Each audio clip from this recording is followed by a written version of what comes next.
Hi, everyone. This is Jacqueline from She Rises Studios, and welcome to Light the Torch ceremony. And today we celebrate Letters to Her, a tribute to mothers, grandmothers, and the women who shaped us. A deeply moving anthology that reminds us of a simple but profound truth. Some women give us life, others teach us how to live. This collection of a tapestry of love letters written to mothers, grandmothers, and maternal figures whose strength, sacrifice, wisdom, and quiet resilience shaped generations. Within these pages are words of gratitude, healing, forgiveness, remembrance, and reverence. And today, we honor the legacy of the women who carried us, mentored us, protected us, and loved us in the way that echoed through our lives. So let's start the discussion real quick here. Hi, hello everyone. Hi, ladies. Hi there. Nice. Hello. Thank you so much for joining me today. And I'm so excited about this particular book. I know that just from the title alone, it will bring so much memories, so much joy, and so much heart into a lot of our readers. So why don't we go around, introduce yourself, and let us know what made you decide to be part of this. Maybe despite the fact that you will be sharing, personal experiences, personal moments of your life. Who would like to start? I'm happy to go. Oh, Yeah, Yes, yes, please. go ahead, Mary. okay. So for me, I wanted to write about my mom, and it was really important to me that her legacy would carry on long after she passes away, I pass away, or whatnot. Mm, She has a remarkable story of leaving Greece as a 16-year-old and going to Canada and surviving and getting married and thriving and having four kids. And I just am so thankful for the um, not the image, but the what she's taught me through life. mm. Awesome. Thank you so much, Mary. Now you're sharing it with the world. So that's Exactly. wonderful. Dr. Stephanie, would you like to go next? Absolutely. Thank you. So, my story is again about my mother, and she was an incredible human being and a 40-year educator that touched the lives not only of myself and my sister, but also the hundreds and if not thousands of students that she worked with, not only at the school, but she was also involved in the church and the community. And unfortunately, she died tragically in a car accident when I was 27. Mm, And so my world kind of came crashing down at that time, but I have always wanted to emulate the spirit of my mom and everything that I do and keep her legacy going. And so I too have been in education for over 30 years now, and I hope that I am half the woman that she was. And I just wanted to share that tribute to the world. that's wonderful. Thank you so much, Dr. Stephanie. Yes, Dr. Louisa. Well, it was always my dream to write a book, and I wish you guys would also publish it in Polish language because my mom would understand it even better because I'm Polish originally. But it was my dream, and especially when I came to United States 26 years ago, and then Mhm. from musician on Broadway, I turned into multi entrepreneur. Like I realized how much she impacted my life, not only to pass her dream of being a musician on me, and she grew up 1947, that's the year, a couple years after the war. So Mm, pretty much this was generation which built the country as little kids. They were building country, they was living on ruins. So the life had so much trauma, from mhm. parents who went through the war and then building the country and working full-time job in the age of 13 years old, as going to school as well, having dreams which were challenging to achieve that time because only you really had to think about survival, not building dreams, right? So I always wanted to honor her, and in my transition, between being an artist and becoming entrepreneur, like I realized how much she gave me, that so many skills I have are thanks of her. And I started truly admiring her and appreciating her. And while I try to express it, I just wanted this to be out there, because I'm sure there are so many other women around the world who are so grateful to their parents, and hopefully this we will all inspire them to also express it in words, because just me reading it, I felt I'm changing, I'm admiring her even more, and just my love was growing so much more as well. It just brings so much great energy in your life and admiration to the person. So I'm now kind of thinking like, what can I do to make it in Polish language? And she'll not understand this interview. Hopefully, none of my friends will tell her, but I'm coming to Poland in April. She doesn't even know. I'm surprised. Oh, And I'm taking this book with me, and I'll probably translate the Polish part and try to bind it somehow, to make it look, Polish language. So anyway, so I just love her so much. And she, all my dreams, which I'm accomplishing now, are thanks of her and her huge impact. So thank you for this opportunity. well, thank you so much, Dr. Louisa. Andrea, would you like to go next? Why did I write this book? Well, this is a bittersweet for me. I don't know if you've read my chapter, but it's bittersweet for me. My chapter is all about really about the healing process of having a mother that gave you everything, that loves you from what the world perspective of love looks like. Um, and my mother helped me to be the person that I am, whether it's in the positive sense or the negative sense. That makes sense. My mother was a strong, or is a strong woman. um, but when I first started to write this chapter, honestly, I started it so many times not knowing what to say, because a Mm-hmm. lot of times when you express your thankfulness as well as the pain for forgiveness, people don't understand. Well, oh, that's your mother, and you're not appreciative of the gratitude. And so this was a really hard chapter for me to write. But the interesting thing was, as I not knowing what to write, about 2 weeks prior to writing this particular chapter, that I totally forgot I was going to write. My mother and I had a conversation. It was weird, but that particular conversation, after 50 years, my mother shared something with me, um, her life story, because she was so private. But that fully, she shared her life story, and I started to cry as I was listening. And she's like, "Don't cry, don't cry." I'm gonna cry right now. But but as she shared her story, and before I was about to write this, that shed so much light on what I experienced as a kid, as a teenager, becoming an adult with my mother. And I was able to be more appreciative and have more gratitude for her based on the conversation that we were having. But in the moment, I had no idea when I was going through this conversation with her, why is she telling me all of this? And then I'm like, oh, I have to get this letter out to her. I haven't written it yet. And then I say, Lord, that was why. So God knew what I needed in order for me to write this chapter. So it was a really hard chapter for me, but I think it was one of peace, of healing, of understanding everything that my mother gave me. She gave me everything. And so everything that I got from my mother, because my father died when I was a baby, my biological dad, so I didn't get to really know him. But now with this, I understand the experience. And now I told my mother, you know what? She lives in the Bahamas.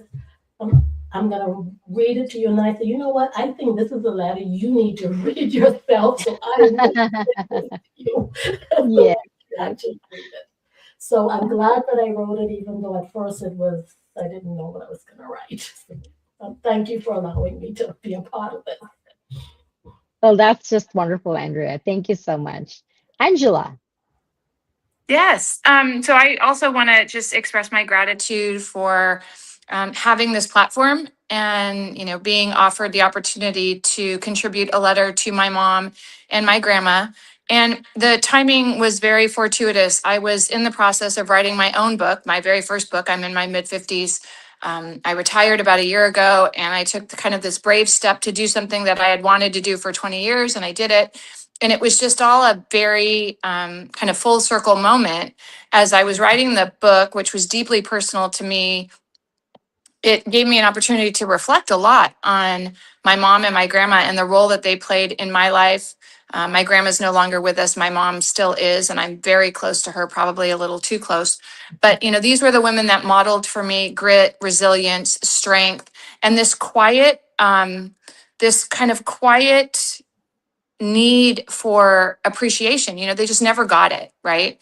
And I think as I've aged and have my own children, I have a very deep appreciation for what these two women sacrificed and quietly endured so the rest of us could thrive. And I was deeply moved by having a chance to thank them both and presenting the letter to my mom. That's awesome. Thank you so much, Angela. And that's true, sometimes we don't, especially early in our years, we don't really appreciate, we don't really understand these role models that we've had that have been standing, right behind us, pushing us forward.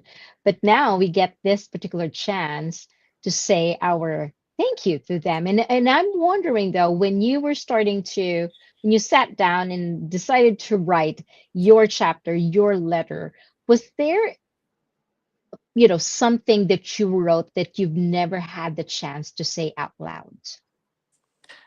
I'd be happy to start here, and then I, open it up to all these amazing authors as well. I think for me, I know in particular, my mom knows how much I appreciate her, and I thank her a lot. I think I don't think I gave my grandma the appreciation that she was due, and I wish I would have. So I think that that's one element where I just, when she was alive, I had the good fortune of having my grandma in my life until I was in my early 40s, to be honest, and I feel very grateful for that. But I wish I would have sat down with her at some point and expressed to her all the things that she meant to me. I think she knew, but all the ways I saw her as a woman, as a mother, as a grandma, that I never really said to her. So I wish I would have had that opportunity. And this letter gave me a little bit of that. And it gave it to my mom, who could see her own mother through my eyes. That's awesome. Thank you so much, Angela. Yes, anybody in, else?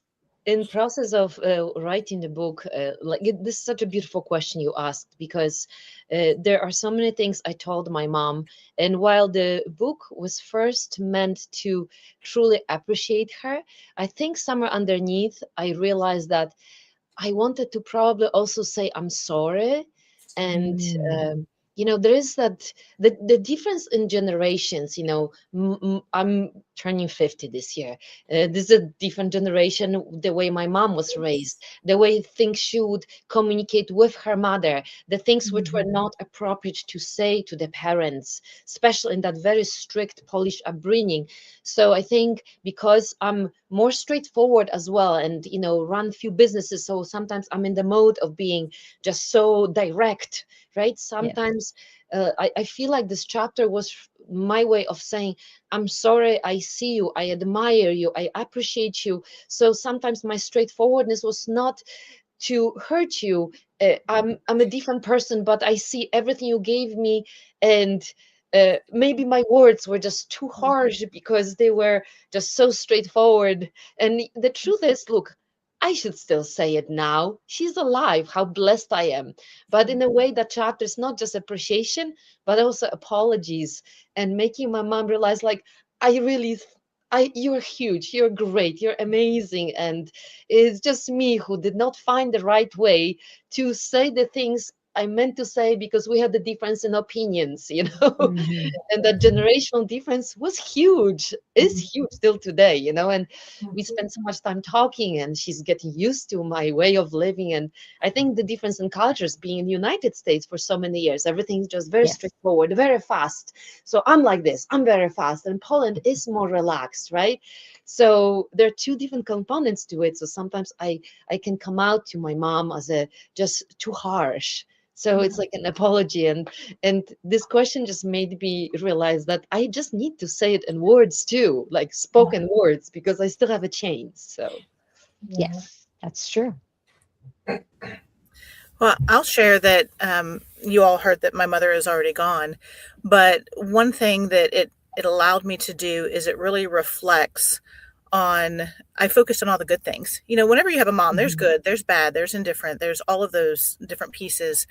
But in her loss, I have always decided to focus on the positive and the opportunities and the gratitude towards her.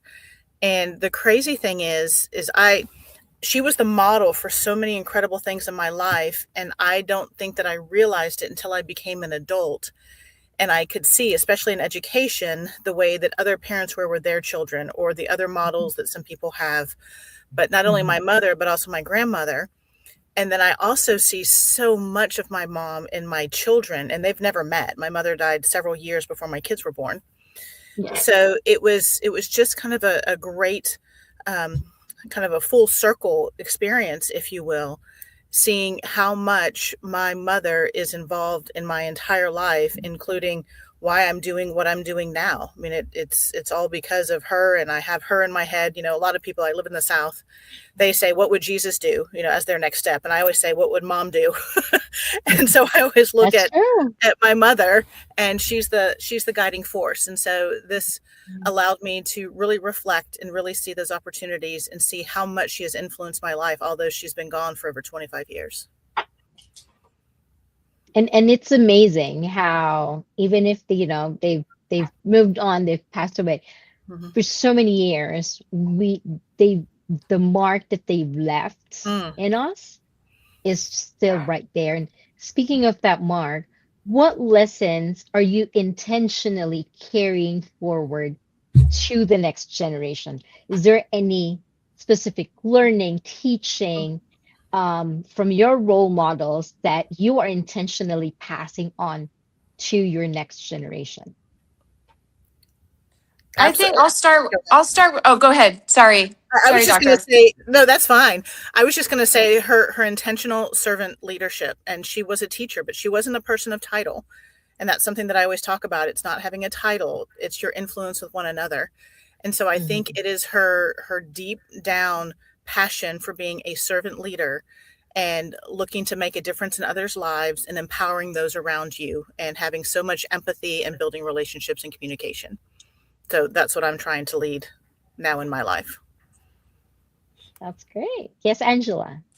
Um, I love that servant sort of leadership, and I think for me, there's a little bit of that in what I'm trying to pass down, particularly to my boys. So I'm a mom of three boys, plus I have four additional stepkids, and I think one of the things I'm trying to model that my mom still does for us is just a level of independence. You know, reminding my kids that yes, I'm always here, and also, you know, I'm giving you the tools to live a really, really comfortable, independent life. And my mom did that for herself at a very young age, having me and my brother very young, and getting married, and and then divorcing. There was just this independent streak in her that didn't ask for anything. She didn't ask for anything in return. And she made her way. She made her way for us, and she just did it. And I think that there's a little bit of that I'm trying to pass along to my kids. That sometimes we don't ask for things in return. Sometimes it's just the silent way we show up and do, and Mhm. it's the making sure that our actions follow our words. And between her and my grandma, those were the big lessons. We do what we say what we mean. We take a risk on ourselves when it maybe feels a little scary, and we finish what we start. And those are the things that I hope to show, not just tell my kids, but show my kids. I That's think awesome.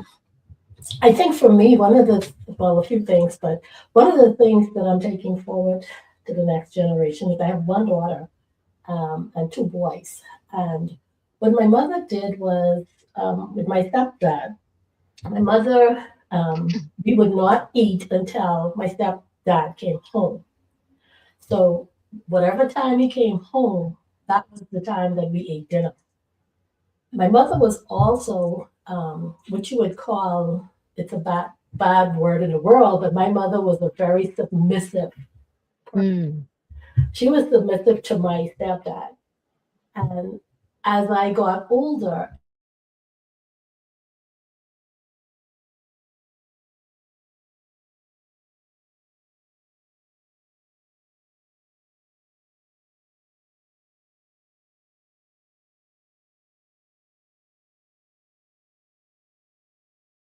and that entrepreneurial spirit that she had is the same spirit that I have and that my daughter now has. Okay.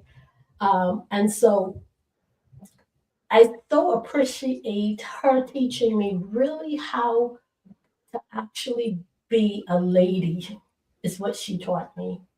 When I Mm-hmm. go anywhere, my hairdresser is a man, my hairstylist, I call it. And he always says, "You're a girly girl." And then my and then my husband says, "You're a girly girl." So that's something that my mother taught me. My mother is literally a girly girl. And so I'm appreciative that I've got to take that with me, that part of her, of being a woman who is a wife who honors her husband and respects him the way that I am supposed to do. So I'm really appreciative of that. That's wonderful. Thank you so much, Andrea. Mary, would you like to share? Yeah. So for me, I have twin daughters, and I really want them, and what I'm hoping that they do get from me and their yaya in Greek grandmother, is how strong they are, and that they come from a long, strong history of women. And my mom did so much to sacrifice for a better life for her kids, for her grandkids. Mm-hmm. And I hope Mm-hmm. that my kids can appreciate that and know that whatever challenges they may face in the future, that they can do it. And they've had the models of who came before them doing that. Mm-hmm. That's For wonderful. for me, it's interesting because, as I said before, we live in such a fast-paced world, Mm-hmm. but that pace, we really choose it. We have to be honest. We choose if we become part of it. And for Mhm. me, the lesson from my mom is to be able to find ourselves in that world where we have to use so much brain and analysis and counting and planning, Mm-hmm. but at the same time keep listening to the heart. Because again, kind of writing it and tracing her life steps made me feel how big was the spiritual component of going through these Mm-hmm. times, and then finding that inner strength, not in your bright intelligent mind, creative mind, but somewhere in the depth of your heart, and ability to be peaceful, and realize that when you are able to put yourself in that slower, peaceful state, you find answers for the most challenging problems. And suddenly, the answer's right there. We just don't feel it, we don't hear it, because we're so fast. We're Mm-hmm. plugged into the electric instead of uh, feeling that heart. So, my mom is religious. Poland is very Catholic till today. Um, but there's that very strong spiritual aspect, because sometimes religious doesn't really mean spiritual, but that spiritual for me, in my meaning, is that connection with that heart, with that intuition, with that divine, with that something you can name however you want, but it's there and you feel it and you trust it. It's like you trust God, you trust yourself, right? Because it's inside of you. So that's the lesson. Like I think the whole world would benefit very much if we would sometimes just shut our brains and our mouths and just be at peace. That's awesome. Wonderful. Well, to close us off here, what would you say to the woman watching us out there who is wishing she could say one more thing to her role model, her woman role model? Say it. Don't Say it. wait. Don't wait. Say it. And if that role model isn't here, say it out loud to yourself. Yeah. Shout it from the rooftops to the people that you love, and that you hope will gain something from the lesson that you have. Absolutely. I love it when you said shout it out loud, because I would say, like, look at the mirror, find your mother in your eyes, because you have your Hmm. mother's eyes, probably, at least most women, right? Although, but, connect with your mother. And if you still are lucky to be able to express it out loud, just do it, because otherwise the regrets are huge, and some people feel those regrets when it's too late, right? So expressing it in a way frees you as well, No, right? And it just absolutely. opens another level of communication if your mother's still able to be with you and talk to you. But even if she's not, you feel so much release that you actually say it, right? Well, and I talk about my mother, again, she's the one that's not here. I talk about her all the time to my husband, to my kids, to the people that I speak to. And so she is still a part of my world every single day. So I make sure that I share, the stories that I remember, and the moments that had such meaning to me, and my connection with her all the time. And so she is definitely a part of my world, and everybody knows it. That's awesome. That's awesome. Well, You thank you know, so much. there's something what like I need to say. I'm sorry. Yes, There's sure. No. there is that thing about frequencies, and like we feel when our body is in that higher frequency, on that Mhm. wavelength of love and compassion, right? So when we express something, even if the mother is not here anymore, like just our own frequency, the way we feel, Mm. our body feels so much lighter and so much happier, because we're raising these frequencies, and to heal ourselves we need to raise them as well. So many ways of raising, but one of them is expressing that gratitude. It doesn't mean that person has to be alive, that person can be already passed on, but just expressing gratitude itself already heals us, right? So, and the world needs it, we all need it. Yeah, I would add to that. Everybody says shout it from the rooftop. I like Angela saying that. But what I would leave is that we only have one life to live, and we only have the here and now. And there's nothing worse than not being able to share that gratitude with someone that was dear to you. And so, what Mm. I would leave with you, who's watching, I would say, if your mother is still here, today is the time. Today is the time, because we only have right now, this moment. Mm. And so, in this moment, this is the moment to express the gratitude and appreciation for that person, or the persons, because it could be a grandmother, it could be an aunt. We're talking about the Yes. persons that shaped us. So, whoever those persons are in your life today is that moment. So, as we come off of this right now, as we sign off, if you haven't done it yet, pick up the phone now and do it, because you only have this moment. That's awesome. I love that. I love that. Thank you so much. Well, thank you so much, ladies. This has been a wonderful celebration of memory, motherhood, and legacy. Letters to her. Letters to her reminds us that the women who shaped us never truly leave us. They live in our courage, in our compassion, in the way we love, we lead, and nurture others. So whether your letters is filled with gratitude, longing, reconciliation, or remembrance, this anthology is a timeless keepsake for everyone who has ever been shaped by another. And the great news is that this book is now available on Amazon. So please grab a copy and continue the legacy, not just in words, but in the lives that we live. Thanks again, everyone. Thanks for joining me. Have a great day. Yeah. Thank Thank you. you. Thank you.